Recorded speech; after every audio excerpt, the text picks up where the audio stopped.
about, I saw when you were with Royale and Earthquake, and you was in the house. I was in the house. That's right.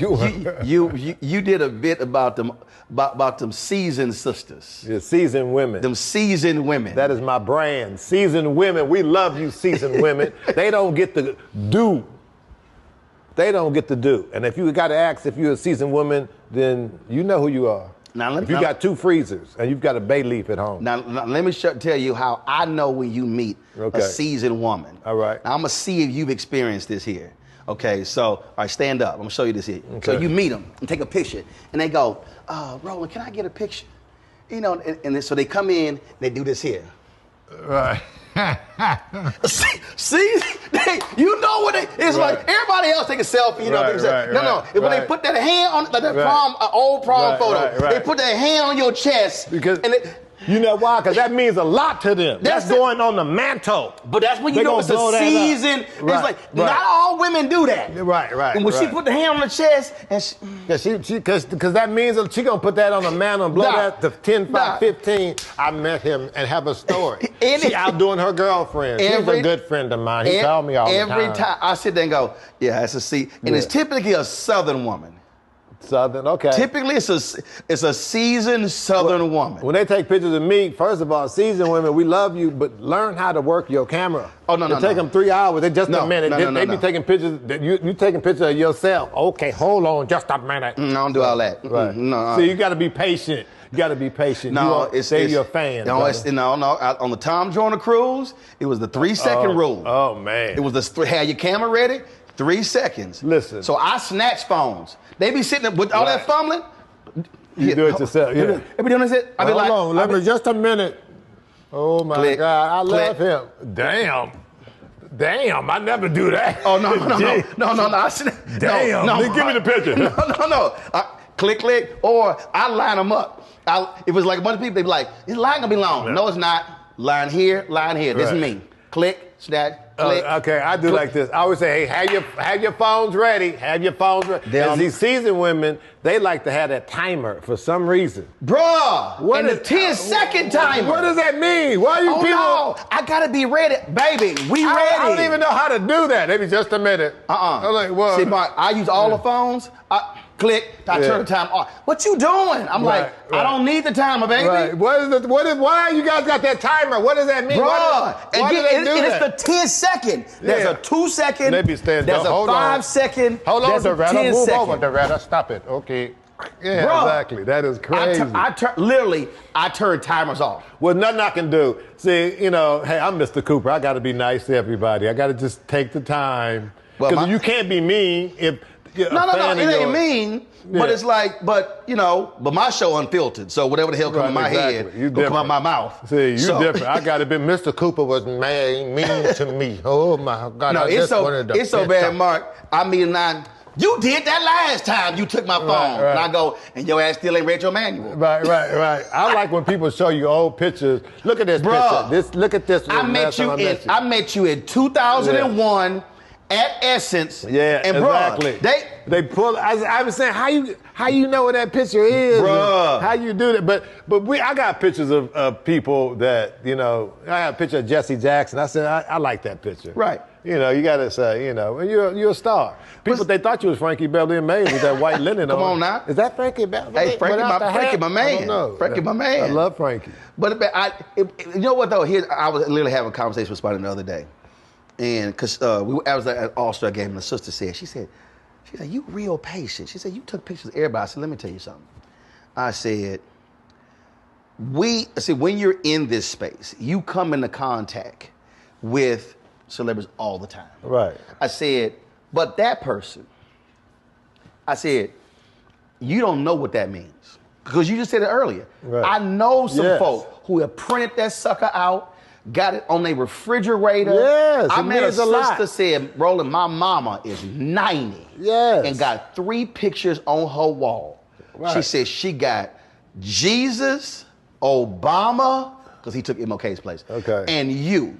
She said, when you come on, she be like, shh, the gospel according to Roland is being preached on TV.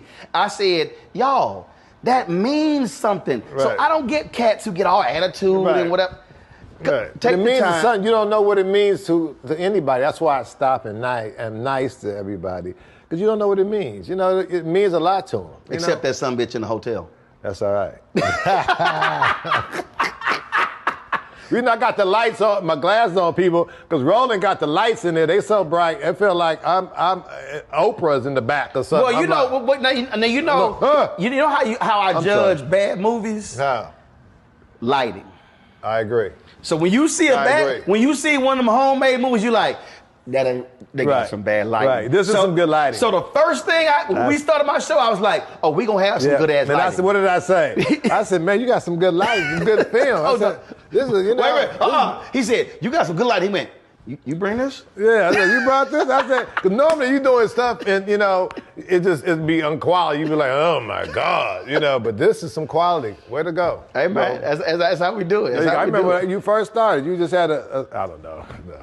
First, but had good lights. They were smaller. Yeah, you're right. Yeah, good lights. Smaller. Good lighting, and the production looks beautiful. Appreciate it. Congratulations. And how long you been designing? This is one of his pieces. Oh, you know, nice color. This is it. This I don't know what it is. This is the front end of his Lincoln Continental.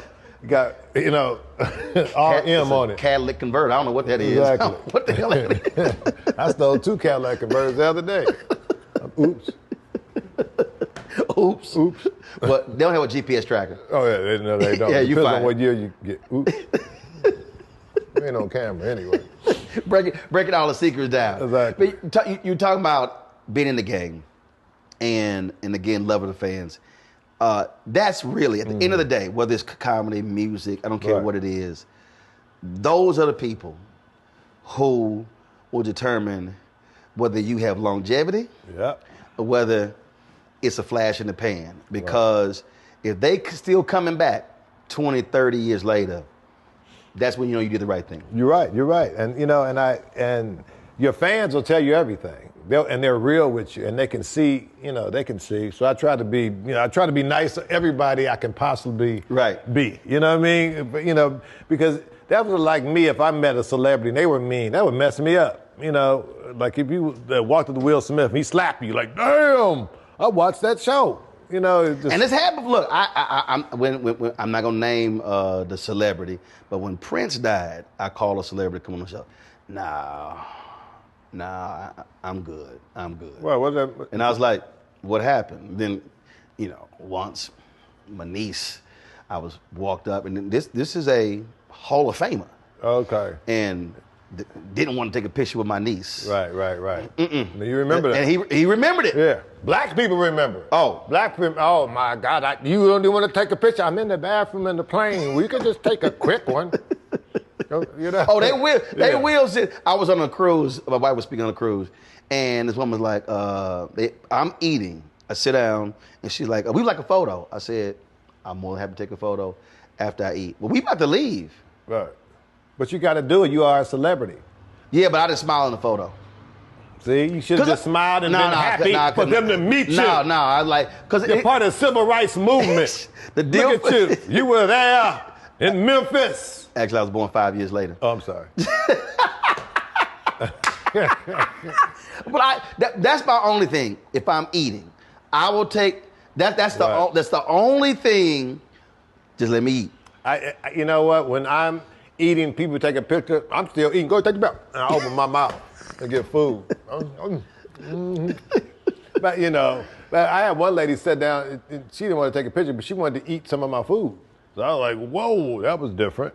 She was. Can I have some ravioli? Well, yeah, go ahead. I gave her one. I had a business meeting in New Orleans, and I'm sitting here, and the sister, she was over a charter school movement. So this woman comes in, so-and-so. So she comes to the table, she's talking, okay, now I'm seated, she's seated. Right. Okay, all right, got you. And like that, certain phrases, okay, I got you.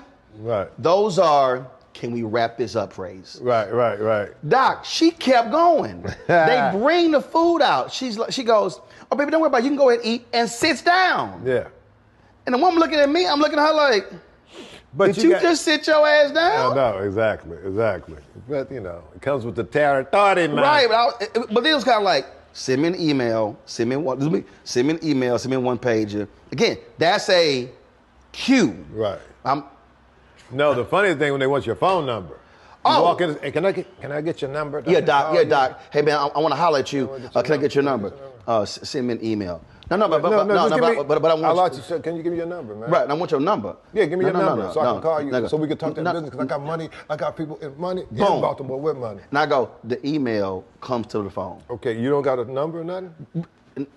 Send me an email, it comes to the phone. Okay. You don't got Instagram? I can't get your number? Instagram? It's like, I don't know you. Exactly. And then it's like, you gonna check the email? Exactly. I said no. The email comes to me. Right. I go, no, the email, I don't do gatekeepers. Right. Yeah, but you gonna check? Then that's when I go, you gonna send it? Right, exactly. You know, when they get I send them different people emails. I just send them to Disney. Just send all that to Disney. Mark Curry at Disney.com? Mark Curry at Disney. Mark Curry at Southwest. Mark Curry at McDonald's. I partner with them, like Cardi B. I love this with him. Doc, I've been trying to reach you. Right. How? Well. Oh, I've been trying to reach you. I said, I got a website, an email. Right. I got a show email, a network email. Right. I'm on Facebook, Instagram, Twitter, Snapchat, Fanbase, LinkedIn, He's TikTok. still on MySpace. And I go, so tell me exactly how. Right. And then, this is the one I love. No, man, I sent you an email, you ain't respond. And when it got too much bass in their voice. Right. Oh, you did? What's your name? Pull the email up. I just did a search. Ain't nothing come up. Right. Oh, man, you must have No, Doc, you must have. No, Right. it must have went into Right. your spam folder. No, this search is spam, trash, and the inbox. Right. Then I'm like, you clearly don't watch the show. I always got receipts. Right. And again, I don't do it all the time, but when they get like a little extra with it. Right. Then I got to treat like they're on the show. Now, tell me this here. Do you have cat? I know this happens. What? So I saw a story about, the story's about dudes in the gym who can hoop and how they always want to challenge a retired NBA player. Mm-hmm. And the NBA retired guys, it was some white guys, and he averaged like 4 points, played in the league 10 years. Right. And he was like, look, they don't understand. He said, when you an NBA player, you the best in the world. He said, even if you at the end of the bench, he said, so what these cats don't understand, there's a certain gene. He said, there's a certain gear that we have. Right. That when it gets serious, that kicks in. Right. So when people want to debate, right. I'm sure cats think they funny. Right. And you like, you play with them, but then they keep going. Then you like, oh, I now need to show your ass I'm a pro. Right. And then when you go in, damn dog, why you had to go so hard? Look, you when you mess with a pro, right, in their lane, you gonna get treated like a pro. Right, I agree. I know that's had to happen to you. All the time. You know they always want to challenge, but I think my reputation, not too many people challenge. I go, that's how I kept Mr. Cooper, them kids in line. If you remember, I would talk about it. If you remember, I would always say, boy, sit your big old head. I would always say something. And so, so as far as, being challenged, when I'm being challenged, I'm confident enough. Well, I just say, okay, that's your best. And then is it worth it? Is it worth challenging this dude? No. So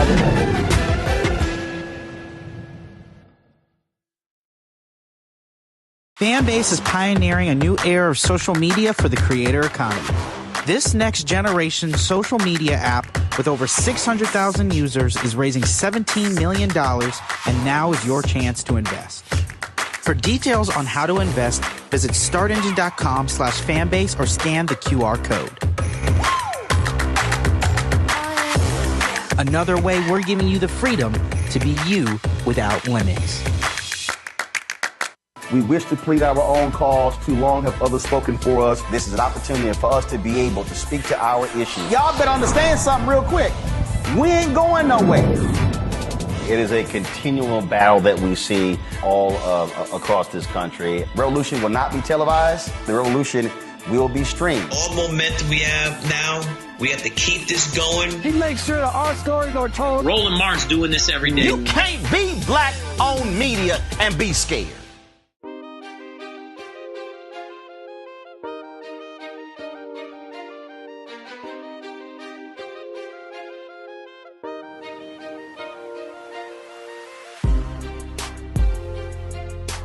I'm in a hotel in Atlanta trying to get this drink, my cranberry juice, and dude's sitting here, so he throwing stuff out, and me, I'm all right, game on. Okay. Right. Okay. And I got my Astros jersey on, so he decided, he wants to start talking. And I was like, I'm an Oakland Raider fan, so I know what you mean. And I was like, all right, bro, just, I'm waiting on a drink, and he kept going. That's Atlanta, you said? In Atlanta. That's happened to me in Atlanta. He kept going, and I was like, say, bro, and Cat's at the bar, and so, he's sitting, okay, all right. Mark, he made one more comment. Right. And that pro-debater kicked in. Right. Shh.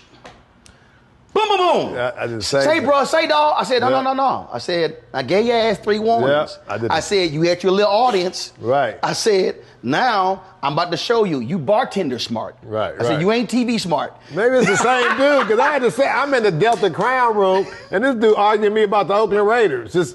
I said, dude, and then I took myself, he didn't know who I was. Oh, I'm sorry, man. I said, man, I got on him. I said, what are you talking about, homie? You don't even know me. You don't even play, blah, blah, blah, blah, blah. That's the same thing. I hit homeboy with like 3 facts. Yeah. Bro, it was like, yeah. He was like, say, man, why you not? I said, I did the same thing. I said, who your quarterback? How many games have you won? Huh? We beat you twice. Blah, blah, blah. You're like, oh, whoa. Yeah. See, you open your mouth. See, that's what I'm saying. You ain't trying to go there. Right. And so I told him, I said, see, you bartender smart. Right. I said, you can't bring your ass on TV. Right. Now give my goddamn cranberry juice so I can get out of here.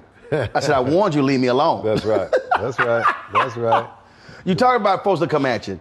If you had to do a comedy versus, you on stage, you on that side of the stage, and it's not about the competition, but just who would you love, I'm asking you 2, living and deceased, who you would love just to have, to be a one-on-one, to personally, just... I wouldn't want to.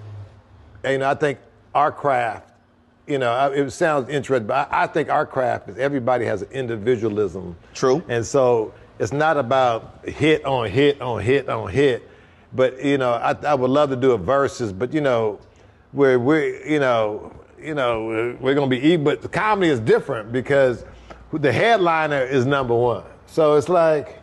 No, I'm just saying, is there some like? Look, I don't care. Versus is hard for me. Just is there okay? So is there okay? So let's just say if you're on the same billing with somebody, is there somebody who you're like, if they on that same, they gonna bring it. So they gonna bring some. And I'm thinking about the old Motown when they would travel and the Temptations would kill it. They'd be like, Marvin Gaye, you better bring your ass tonight. Just or like, the previous night, Marvin killed it, and they were like. Watch what's gonna happen tonight. Just like comedy in the 90s, 80s and 90s. I don't know. I don't want to get into it because if I say something about some verses and a name, it'll reverberate back. So I'm not gonna even get into verses. But I don't think verses will work with comedians. I know what you're saying. I want to answer the question, but it depends on everybody got their own audience. So this audience, you would have to bring your own audience, Okay, what if both y'all brought I'm talking about, is there somebody who you respect? I respect all the comedians. I respect. But there's who I'm not answering that. Who bring it? Who? I'm not answering that. I ain't answering that. Cause see, when I asked the OJs this, they said. But that's different. They got a song. You got a song. You can't say I got a joke and you got a joke. Yes, you can. You could, but you could. You could. What's your joke? And I'm saying, I think it'll be, when I asked Wayne Brady that, he said, I would love to be opposite Jamie Foxx. Oh, yeah, I would like to see that. Because both, he said, whether it's comedy, improv, singing, he was like, he said he would challenge me and would bring out, he said, just that. I would like to see that. I would like to see that. I would like to see that. Give them some Red Bulls, both of them. Put them in a room and all them sounds. That would be great. I like that. Pressure them, See, when I asked the singers Put a that, pistol on them. when I asked the singers that, it's so funny because back in those days, cats, like, you had to bring it. Yeah. We were jamming, we talking about B.B. King before we started. Right. And when B.B. King died, I interviewed Lionel Richie. And Lionel said, man, he said, we had a show in D.C. Right. He said it was the Commodores, Earth, Wind and Fire, and B.B. King. Right. He said, so we arguing with Earth, Wind and Fire. He said, both of us hot. We arguing. Who went up first? Who going on first?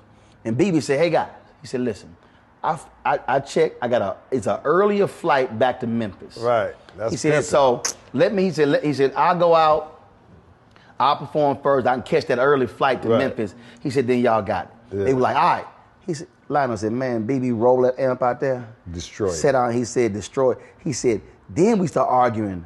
Who the hell was gonna have to follow that? He said, and BB left. He said, man, he just destroyed That's right. He said, here we arguing about. That's right, BB. They were like, did nobody want to follow that? I'm the same way. I've been in this game so long. Headline, I don't care as long as I got my check. I really don't care. But dudes be like, man, I got a headline. Go ahead, bro. Do what you need to do. You give me my time on stage. I'm gonna do what I do. Give me my check, and I'm out. Dude, and that's a big thing in our industry. Got a headline. Got to be the headliner. Got to be the headliner. See, that's ego. Headliner. Give me my money. That's ego. My ain't nothing gonna change.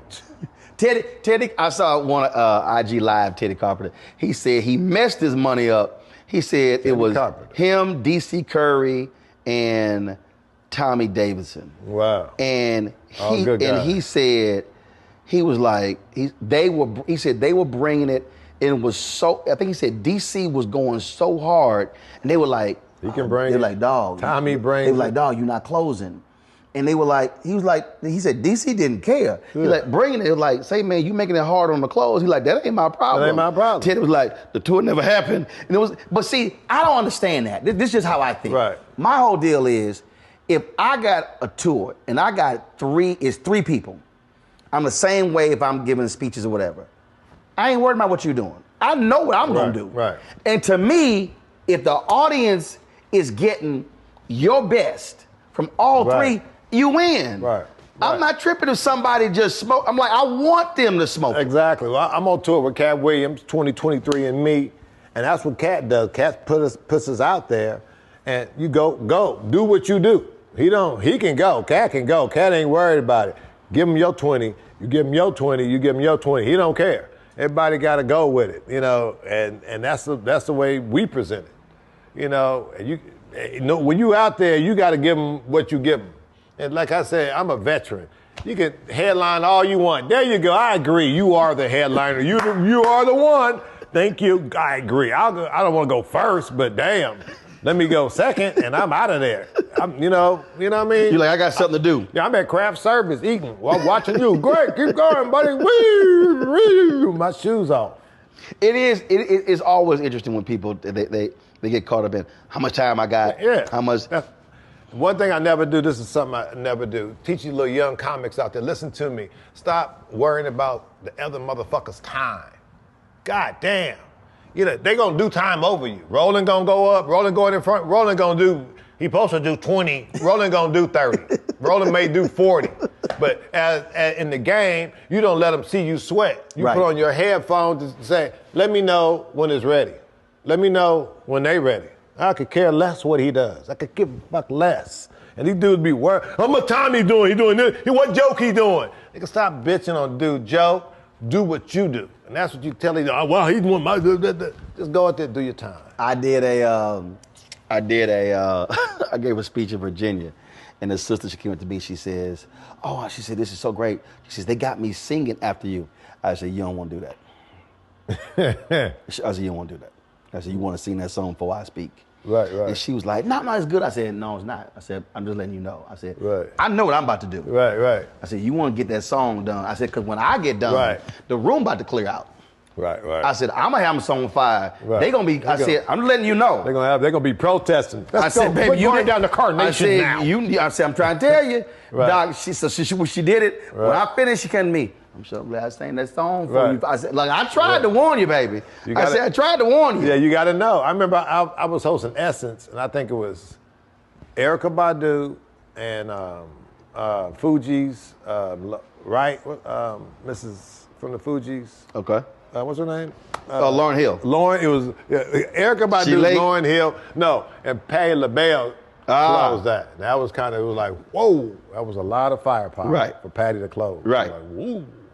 Absolutely. Yeah, so you got to know, who you can go in front of. But I just with Jazz in the Garden. So I don't know why anybody would want to follow Charlie Wilson. Yeah, exactly. But they got egos. That's just exactly. It's just like I only met him once. I couldn't imagine saying, "Yeah, I'll follow Bernie Mac." Yeah, exactly. Why would you want to? Okay. Okay. Exactly.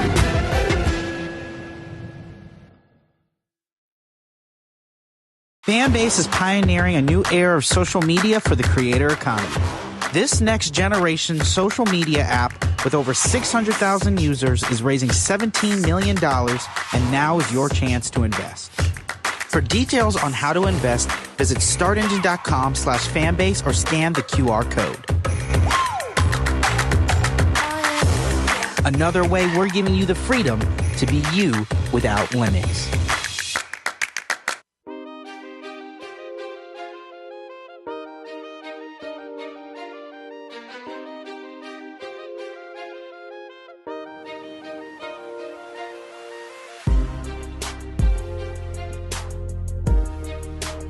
One year, Charlie, Lauryn Hill insisted on closing. When Charlie got done, and Lauryn came out late, I can see that. 35,000 left. They said there's about 10,000 folks left in the arena. And it was like, but the same thing happened at Essence. And Lionel Richie, my frat, and he didn't care. And Lionel was like, whatever. They walked out on Lionel? Dude, Charlie straight, bruh. Lionel Richie? Yes. I was there. Why? There's certain, you said about audience, there's certain audiences and certain Uncle Charlie left that stage. Oh, Uncle Charlie tried to follow. No. Uncle Charlie was before Lionel Richie. Oh my God. And you can't do that. And so what happened, and so all of social media, and Lionel did a great show. It was crazy. He flew back to Cincinnati. Killed it the next night in Cincinnati. But just that particular audience, it's just Lionel Richie. That's his song. I mean, he got hits. Follow that. Yeah, he got hits. He got hits. But his hits like he was on drugs. Say you, say me. That's him in the mirror looking at him and say, you say me, I say you.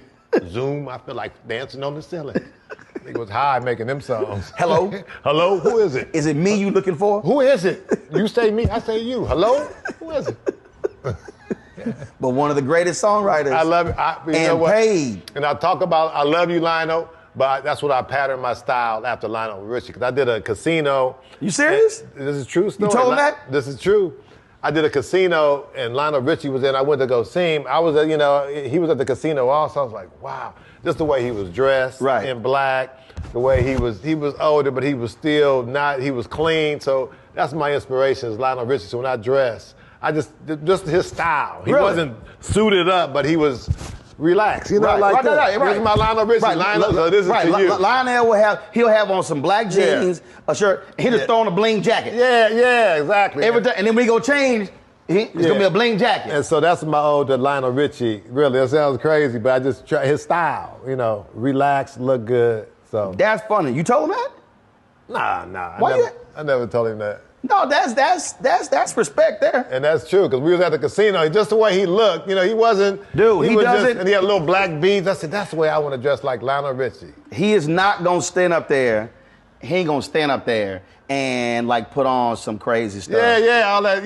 These sometimes you see these entertainers and they go through these periods. They be looking, they be having bling on or whatever. And they got Lionel Richie's all right. They got the whole deal. Lionel, I did it for you, Lionel. You say me. Hold on. I can't sing Lionel. You say me. I'm gonna see if he gonna answer. Oh my God. I'm gonna see if he gonna answer. Don't call Lionel Richie. Jesus Christ. I'm gonna see if he gonna answer. Lionel Richie. Hold on. Damn, don't call Lionel Richie. Do this here. Who in the hell is that dressing like me? Who is that, JJ from Good Times? Yo, Lionel, so I'm sitting here with Mark Curry. Mark Curry just told me in this interview that you are his inspiration for how he dresses as an entertainer. Tell I saw you, Lionel. We were doing the casino. I think I can't remember the casino out of Los Angeles, and I performed. And I went to saw you perform, and you were classy. I liked the way you were dressed. You weren't overdressed. You didn't have stars and sparkles on and suits. It was casual. So I patterned myself after Lionel Richie. That's the truth. That's crazy. Love you, Lionel. So that's why I FaceTime you, frat. So I'm sending you this video right now. That's right. Hit me back if we not done. See, I'm black like that. Hey, that's Lionel Richie, baby. Oh yeah. Still in the game. Oh yeah. We gonna send it to him right now. I had a Commodore's album. Hey, brother. Let me tell you something. He Sweet Love. I was listening to him one night. I said, yeah, he had ballads. I said, that's a sermon. Yeah, he had ballads. I said, that's a sermon. And then so I sat there and I was jamming it. And just going. And I said, that's a sermon. So I was on Periscope Live. Right. I said, let me break this song down for y'all. Let me show y'all how this song here is a straight. I said, it's a sermon. Right. I said, 3 points, the hoop. Man, I sent him that video. He hollered laughing. I said, and really, if you listen, even how his intonation and everything, he would sound like a preacher. I said, that's it. Sweet Love, I said, it's a sermon. Lionel's cold. It's a sermon. Lionel's cold. Now, you've opened for a lot of people. Open for everybody. You name them, I opened up for them. Okay, all right, I'm going to name them, so let's go. Tell me about opening for James Brown. Opening for James Brown, it was in Indiana. I remember James Brown was so gracious that he let me come and sing. So I'm on stage. Now hold up, that ain't. This is true. James don't play. This is true. Indiana, say it loud. I'm black and I'm proud. He gave me the mic. I came out, and he gave me the mic, and I was singing. I was doing my thing, and I looked, and maybe I shouldn't tell his business, but he had the baseball, Maceo maybe. Maceo was saxophone. Well, whoever, the older dude on the guitar, it wasn't even plugged up. I don't mean to tell that, James, but I said that was beautiful that old man, he was like that. And I was on stage, it wasn't even plugged up. But that old man was boom. And not only that, but James, I never told the story, but James Brown let me follow him. I said, well, James, that's when you had limos, so they had a limo. So I followed James Brown. He made appearances to different black clubs, and they had hella food out. And James wouldn't eat. He'd take pictures and leave. So he let me follow him to 3 clubs, and he talked to me. He was very, very nice. Because it was a documentary.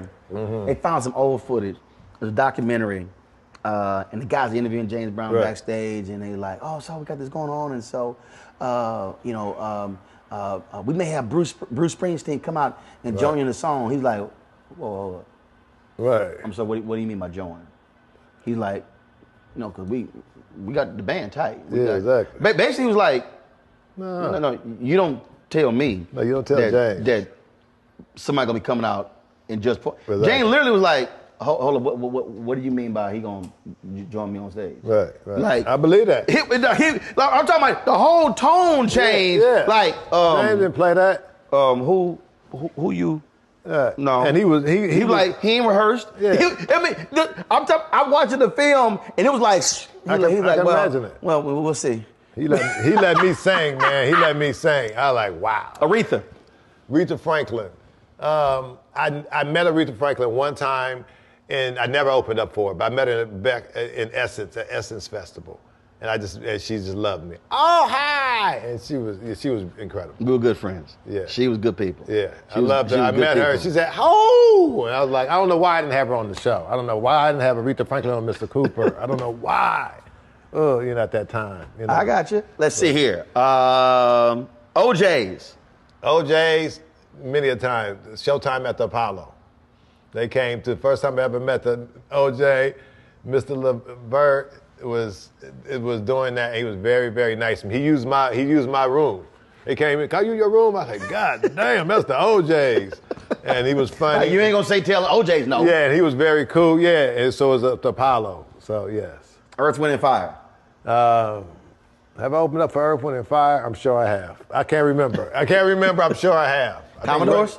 Radio City Music Hall. Okay. Never the Commodores. Okay. Never Lionel Richie. Richard Pryor. Al Green? No. I worked with Al Green one time at Tom Joyner. Okay. And he was a preacher, he got mad. God damn it, get my goddamn piano right. I was like, whoa, was that Al Green? Shit, get my shit right in here. God damn it, God damn it. No. You like, what church? I'm going to his church. That was the first time I met Al Green. I said, I loved it. That's true. That's a preacher. Yeah. Yeah. Let's see here. Well, you already mentioned Patti. I opened in the Democratic National Convention. Me and Patti LaBelle opened up for President Clinton. Okay. And Patti started that shaking and started rolling on the floor, and the Secret Service didn't know what the hell to do. Shit, I'm like, I ain't even with her. I ain't with her. They didn't know what to do. They pulled some pistols out on Patti. She started rolling, click, click. What's going on here? Patti would pull her own pistol out. Yeah. So that's Patti. I love Patti. She's beautiful. She's like a mother. Let me tell you the Patti LaBelle story. The Patti listened to this when my mother was alive. I took my mother to go see Patti LaBelle at the Circle Star Theater. True story. And Patti LaBelle let us come backstage. And, oh my God, she's just so nice to my mother, man, make me cry. She was so nice. She really treated my mother so nice. But Patti LaBelle was backstage, getting ready. And she had the mic. Put the mic down, put on. She started her show from in her dressing room. I swear, are you ready? Yeah. Somebody give me a Sprite, please. Girl, yeah, so how you make your cornbread? We got to go, okay? And I never forgot that. She started her show from the back. That's true. That's true. From the back. And you like? She was like, she wasn't even dressed. Give me some raisins. We love you, Patti. Oh, let's see. Let's see, who else? Who can I name? Stories. Oh my goodness. Because I've been in the game so long. Give me your three favorite folks to open for. Who we haven't talked First about? person I opened up for was Ray Charles. Ray Charles, still got the poster. And I walked into a room and Ray Charles was sitting in a dark room, small man, true story. I walked in and I said, hello. He said, hey, you the comedian, what's up? And he talked about comedy to me. About him, and I like to do comedy. I play jokes and da-da-da. And I told I told my daddy I'm open for Ray Charles. I don't think he believed me. He said, yeah, right, nigga. Well, good. Well, good luck. Tell him I said hi. And so Ray Charles was very nice to me. James Brown, Richard Pryor. Opened up for Richard Pryor in 92. And he was the greatest because he taught me my game. Mm-hmm. He taught me game that I'll never tell nobody. And the greatest moment of my life, of my career, is when I came out of my room and Richard Pryor said, Mark Curry. I was like, what the fuck? He probably thought I was African because I was like, how you doing, Mr. Pasta? But he was my hero beyond hero. Yeah, Richard Pryor knew your name. Richard Pryor knew my name. And you were like? And I showed him a ticket stub. Let me pip this game. I told him a ticket stub that I had from 1974, the first time I ever saw him from the Circle Star Theater. Wow. And I had the ticket stub, and he looked at the ticket stub and said, oh, shit, in Oakland, that's some wild-ass motherfucker.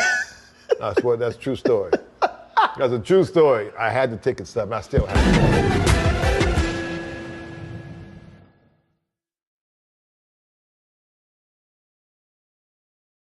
Fanbase is pioneering a new era of social media for the creator economy.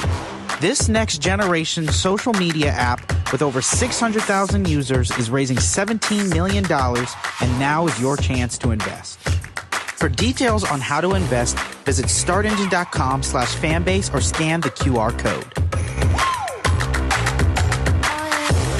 Another way we're giving you the freedom to be you without limits. When you talk about blackness and what happens in black culture, we're about covering these things that matter to us, speaking to our issues and concerns. This is a genuine people-powered movement. There's a lot of stuff that we're not getting. You get it, and you spread the word. We wish to plead our own cause. Too long have others spoken for us. We cannot tell our own story if we can't pay for it. This is about covering us. Invest in black-owned media. Your dollars matter. we don't have to keep asking them to cover our stuff. So please support us in what we do, folks. We want to hit 2,000 people, $50 this month, raise $100,000. We're behind 100,000, so we want to hit that. Y'all money makes this possible. Check some money orders. Go to P.O. Box 57196, Washington, D.C. 20037-0196. The Cash App is $RM Unfiltered. PayPal is R Martin Unfiltered. Venmo is RM Unfiltered. Zelle is Roland at RolandSMartin.com.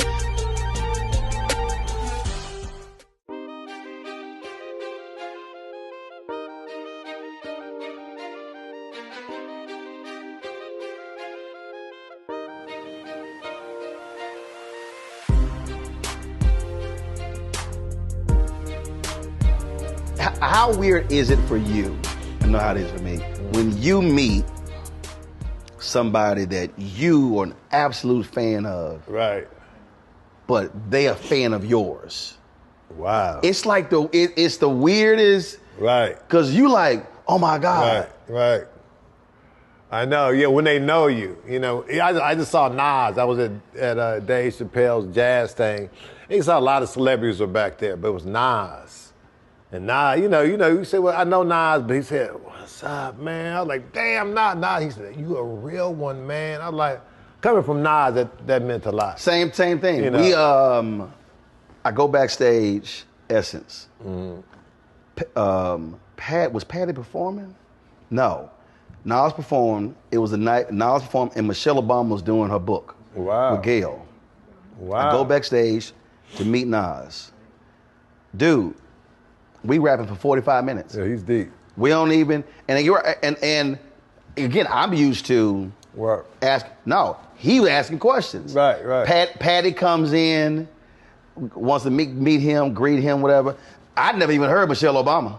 Right. We went out the whole time.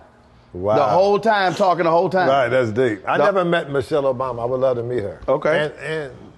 And Mr. Obama. Yeah, that was, he's, you're right, deep brother. Deep brother. He was, for these guys, I just try to stay, it's great when you get recognized and you see these dudes and they know who you are. You're like, oh, man, I know who you are. Oh. Man, of course I know who you are. At the White House, Henry Hank Aaron sitting next to Harry Belafonte. So Wow. I knew Mr. B. So oh my God. That's a picture right there. I walk up. Imagine that picture. I got it. My God, Hank Aaron I walk and up. Harry Belafonte. I walk up. I've been waiting to meet you. Straight. So he's sitting on the bench, and I walk up, and both of them got their canes, everything. Right. No, I said, no. He said, no. Right. I've been waiting to meet you. Wow, yeah, D. No, I'm standing up for Right. you. I was like, because he knows what to say. Because he's a veteran, he knows what to say. bro, I was like, Yeah. and so he starts talking about how he loves me on TV, what I stand for. Right. Doc, I was like, Right. yo. Because he knows. He's been through it. Same with Sydney. I met Sidney Poitier. My story, I'm in the Delta Crown room, and I saw Sidney Poitier walked up to me. I wasn't going to walk up to him. I was like, oh, my God. Aaron wrote me a letter. I was like, oh, my God. Why didn't I put him on Mr. Cooper? Oh. How come he didn't direct it? So Image Awards, Ben Jealous tells me Sydney and Harry gonna present the award to the Black Stuntman. I was like, I called Mr. B. I was like, listen, I ain't never met Sydney Poitier. He's like, have it. I'll take care of it. All right, cool. So when they come out, whole room stands up. Everybody stands up. I'm like, I go backstage. I'm like, his ass gonna be leaving as soon as he walk up that stage. Right. I didn't even wait for that. I went backstage. So I go backstage. Right. And, same thing how you approach, you approach him, walk up. Mr. Poitier, really wanted to meet you. Yeah. We met before. Yes, we've met before. No, we haven't. Yes, we have. I know you through television. Right. I crack up laughing. Right. And the next year, he presents the award to Harry. And we're backstage and go back, greet him, got photos. So we're walking out and he stumbles. And I catch him. Grab his right arm, hand in the middle of his back. Wow. And just hold him. Yeah. I steady him, walk him to the car. Right. Okay, give him to his person, take him to the car. Mark, about 3 weeks later, my phone blowing up. Roland, Sidney Poitier called TV1. He's trying to reach you. I was like, wow. Give him the number. Right. Like what? Yeah. And so one person called me, a third person. I was like, man, just give me the number. Right. Just give me the number. Right. So man, he gives me the number, and so he calls me, Mark, straight up. He calls me, and I call him. He answers. So he thanks me for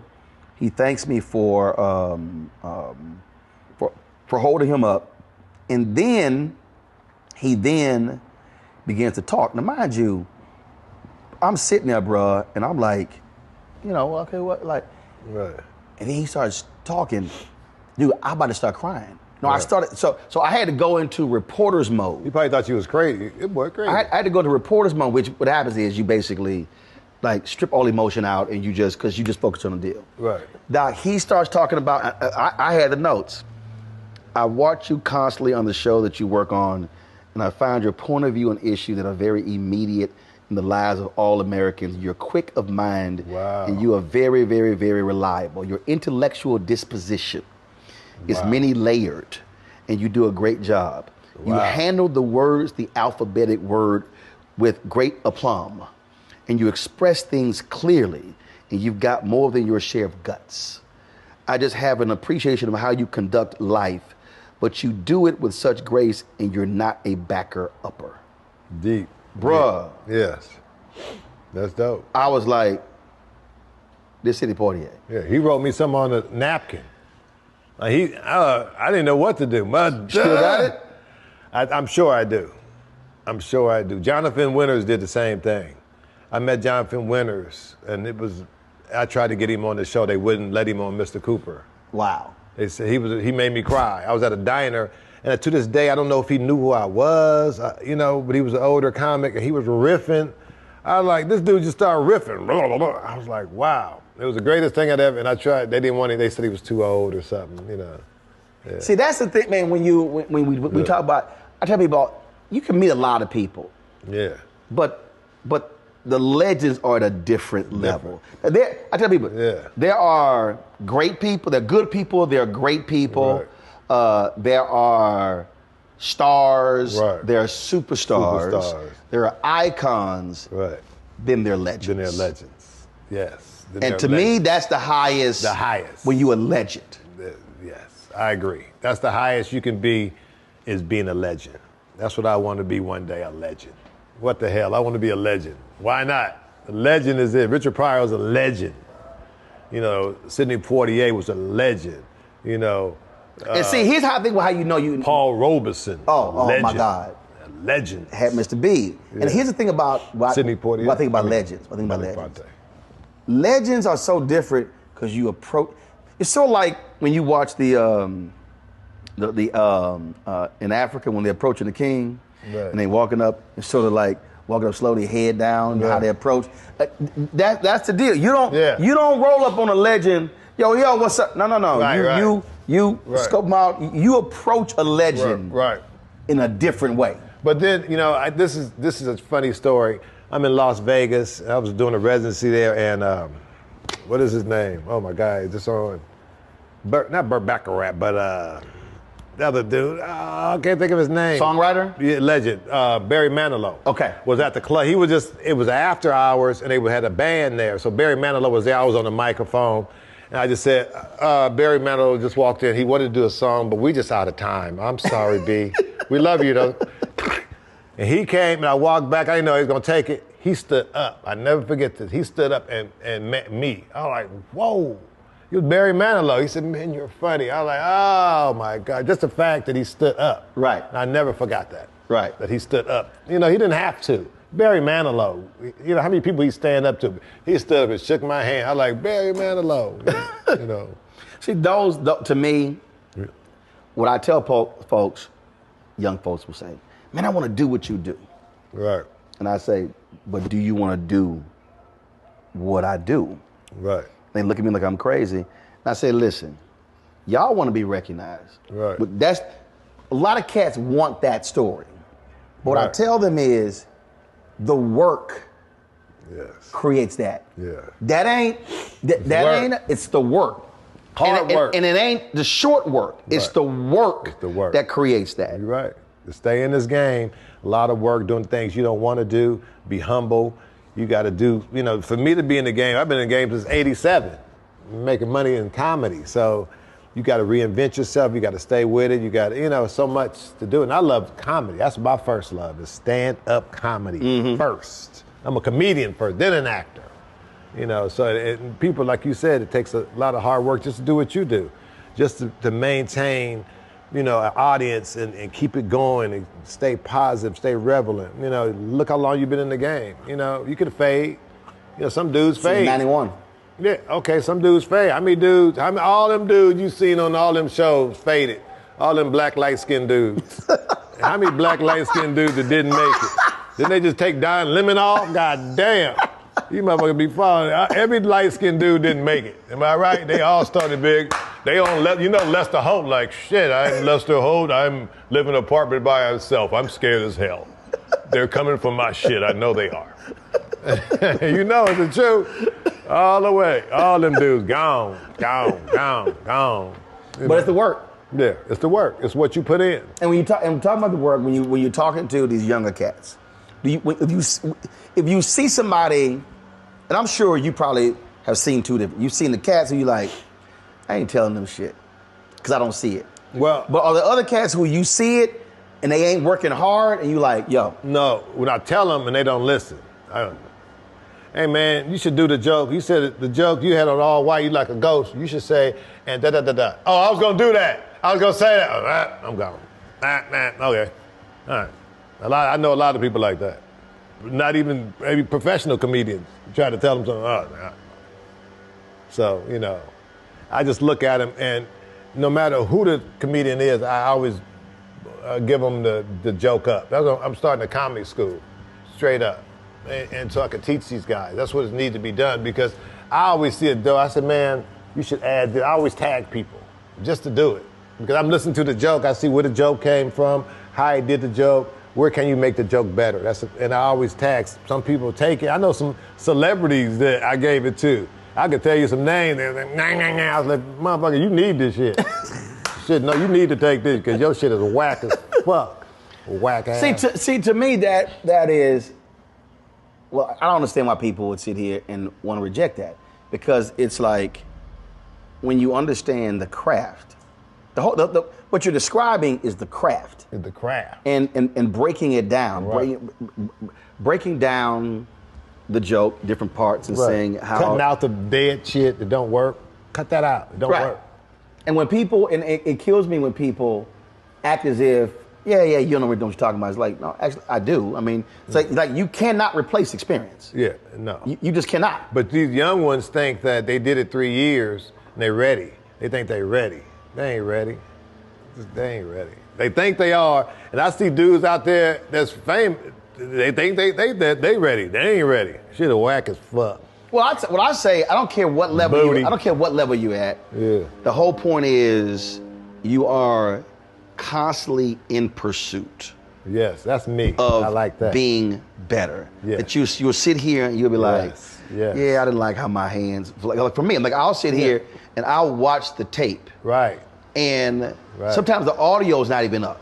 Right. But I'm looking at body position. Exactly. I'm looking I did the same thing. I'm looking at I was tired how that day. I was standing. Yeah. I'm looking at I do that. how did I move? How did I flow?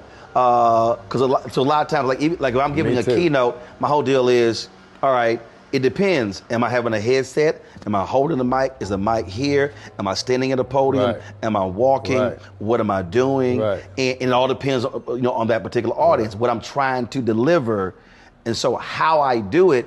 And I'll have cats like who come on my show on panels, and I'll be like, "Yo, did you go back and study the tape? What do you mean? Right. Did you go back and study that tape and look at the tape?" Right. I said, every athlete does that. Yeah. I said, I do it. I'm on tour with Cat. We got 50 cities.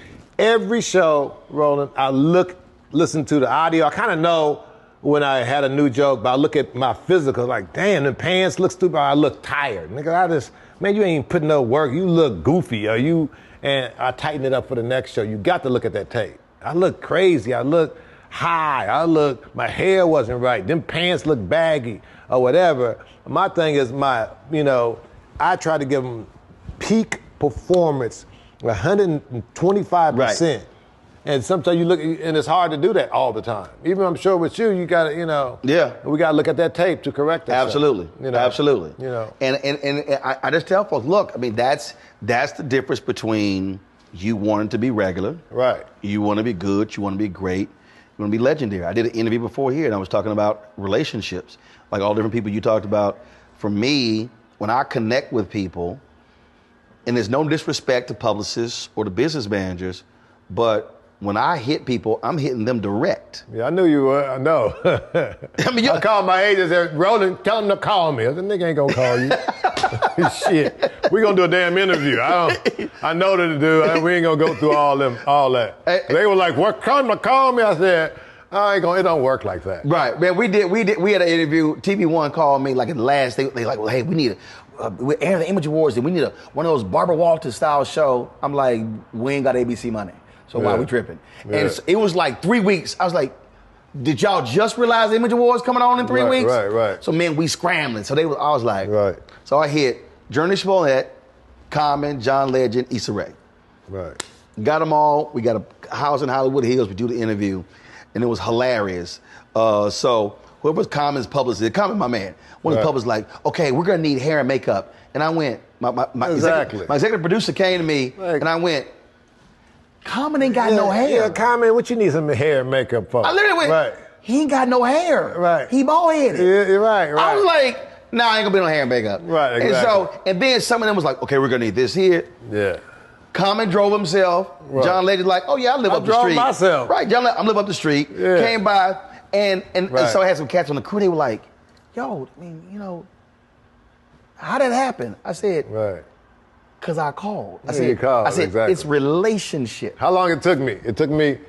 I called you right back. But and some people want me to do interviews. There you go. I was like, nah. Right. It's relationship, which I tell people you have to build. Right. You just don't. Right. And so cats, when you see somebody, they're just like, oh yeah, I said, no. I said, you gotta understand how to build. Yeah, you're right to build. Because I called you right back. I said, I'm down with that. And I can do it without anybody else. I got to go through hoops. Who gonna be there? I was like, now I'm gonna for the artists don't know this here, and it was so. Remember we were in Mexico. Yeah. So here we are. We sitting here just joking or whatever, and you like, man, come on out here and grab that mic. Let's just go on here. Right. And we were just joking back and forth. Back and forth. What was fun is that the organizers was like, hey, we don't want you to go back up there with Mark. Yeah. And I was like, and I was like, well, you know, Mark asked me to. Right. I said, we were just joking. They were like, well, no, we don't want you to do that. And I was kind of like, okay, that's fine. It's y'all. I'm like, it's y'all's show. But what they didn't understand is you and I were just riffing just before. Right. You were like, they wouldn't understand that I didn't mind that. And I can go with it. Some dudes couldn't. I can go with you.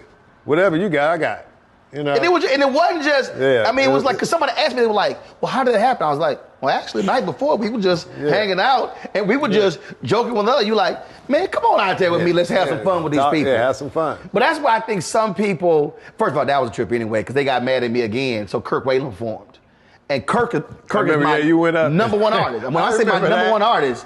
I'm talking about at the religious thing. Yeah, and when I say the dude who sang, the other dude, tall dude. Donnie McClurkin. Yeah, he sang after Kirk. When I say Kirk is my number, that's my main. He robbed me, Donnie McClurkin. He robbed me. I was in the lobby. I ain't lying. I was walking late night, smoking a little blunt, and I heard something behind me, and they give me your money. I said it was Donnie McClurkin. I ain't lying. I ran. I think Donnie bigger than taller than you too. Donnie tall. He said, "Can you?" I was like, "Wait." I'm at Donnie McClurkin after me. Donnie, don't try it. You could have robbed me. That's not. He a thug. Donnie McClurkin is a thug. Don't make me call Donnie. No. Don't make me call Donnie. Mark said you a thug. No, he's a good guy.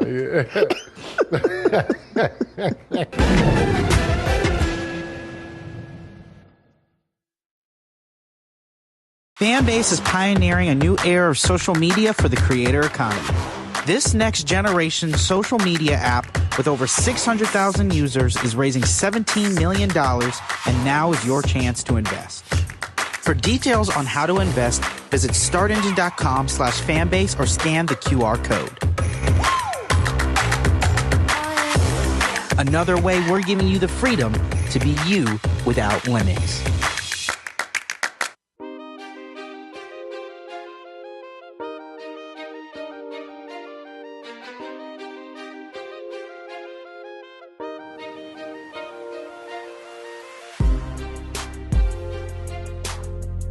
Is it still awesome that after all these years, cats still refer to Hanging Mr. Cooper? You and the crew laugh, I laugh. Oh, God, that's so funny. People still talk about Hanging Mr. Cooper. Yes. That's been when did it go off the air?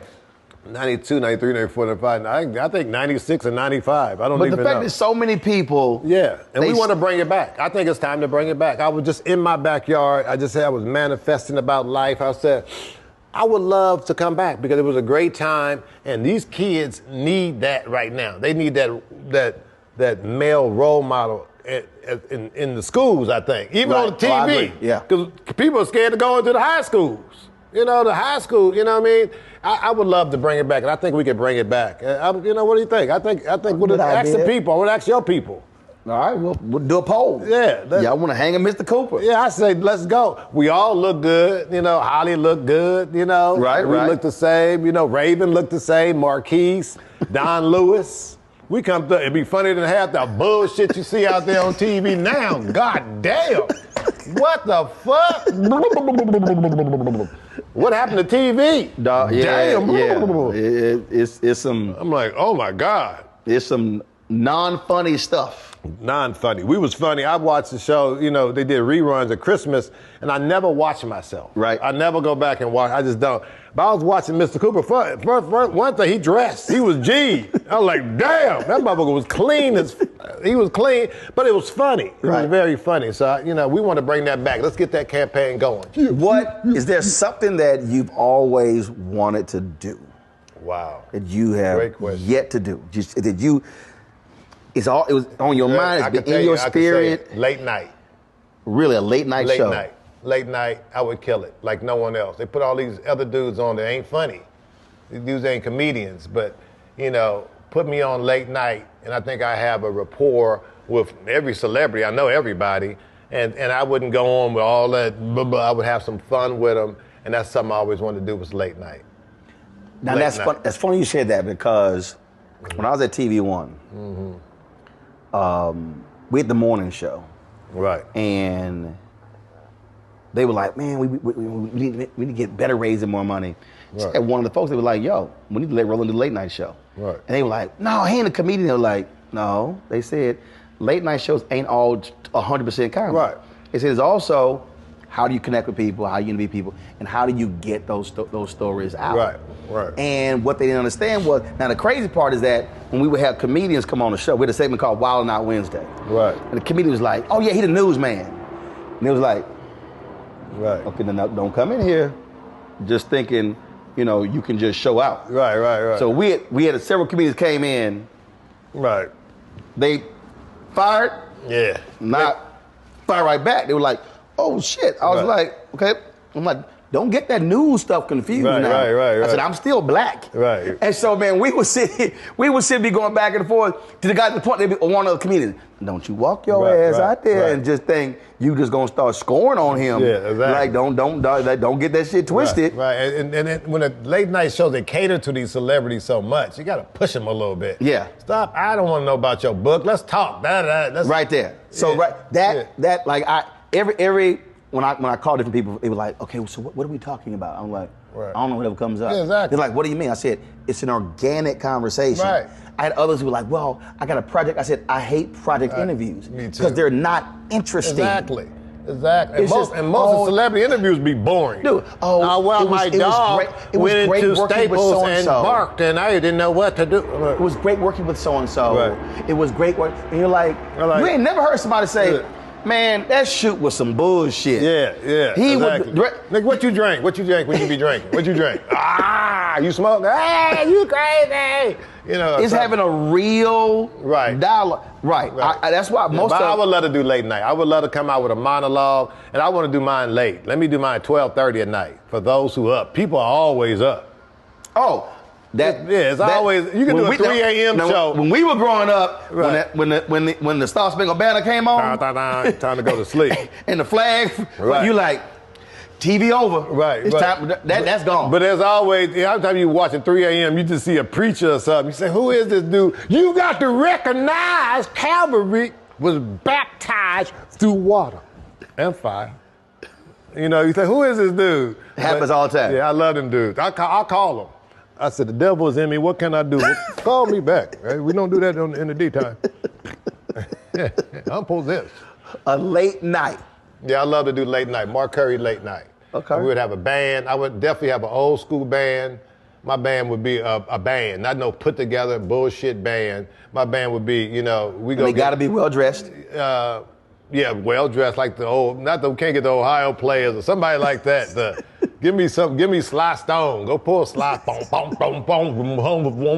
somebody like that. Whole band, right? You know, and I would love to do that late night. Okay, that'll be okay. Yeah. Okay, it'd be interesting. Bring it on. So if you're a network, come on now. What we doing? Last question for you. If a kid, you mentioned the shows, 20, 30, 40, 50 years from now, somebody's late night reruns, YouTube, something, and they're like, man, who is this Mark Curry dude? What would you want them to know? My legacy. In terms of just what would we want to know about you? I want them to know my legacy, that I was always funny. That is my legacy. No, I want them to know that I was funny. I made them laugh. I'm not trying to be the educator. I'm not trying to be the protester. I just want to make you laugh. I am the guy that makes you laugh. So when you see me, you smile. And so I just want him to say, that guy was funny. That's all I want him to say. And I met him, he was nice. That's all I want him to say, that he was funny. I'm not no one else, but that guy. I felt that when I walked to the children's hospital and I made little kids smile, like, damn, that is a God-given gift. You know, like, oh man, Lord, you gave me so much on my shoulders. You know, I see old people, 98, who know me, who was 60 when my show was on. Then I got little kids because I did young shows. And so I can make everybody laugh. That's my legacy. That's the legacy that I leave. That's the legacy I leave, is I want to make you laugh. That's it. Even with these green socks. Even with these green socks with pizza on it. See, be individual. I'm the only one on a Roland Martin interview ever. Nobody. Who wore no shoes. Nobody. So be individual. That's right. Look at that. Nobody. Be individual. Be you. Even Layla Hathaway, when I interviewed her, kept her shoes on. That's right. Whoa. Yeah. And she don't sing with her shoes on. She can blow her shoes off. Layla. She straight had some puffy house slippers on. Like really? And I went, she's like, yeah, these were real comfortable. You can look at his shoes. He got Arnold Palmer shoes on. When Arnold Palmer won the Masters, he wore those 3 days later. Hey. Those are white pimp shoes. You gotta have your golf game. He got white shoes with it. That is some pimp. It got white socks too. Come on now. My God. Coordinate, damn it, with a white belt. White belt with a 2-inch cuff. You damn Skippy. My God. Wow. That's incredible. It's a black show. Yeah, you was with a grown ass black man. You was dressed by Marla Gibb. Dressed it. We'd like to thank Marla Gibb for the Marla Gibb collection. And she's still doing it at 91. Incredible. Everybody kept giving Betty White all that credit. Yeah. Marla's still doing it. Exactly. Go Marla Gibb. Give Marla. Last one. Your thoughts about Marla Gibb? Marla Gibbs is incredible.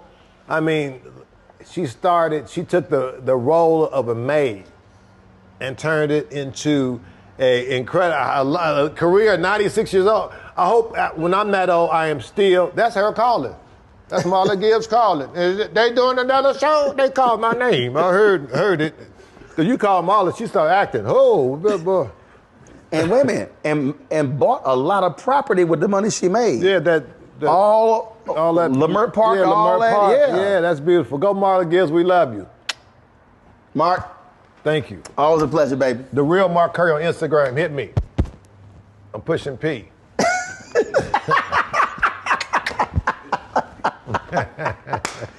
Appreciate it, baby. Enjoyed it. Roland Martin, ladies and gentlemen, incredible. This is a real man right here. Awesome. Awesome interview. I felt relaxed. I felt cool. I didn't have no pressure, and that was awesome. That's how we roll. That's why the show's called Rolling with Roland. They just didn't have no goddamn food here. Shit. Been here about 3 hours. No craft service. One little black lady with a little piece of cornbread talking about it's hers. Shit. God damn, I'm out this motherfucker.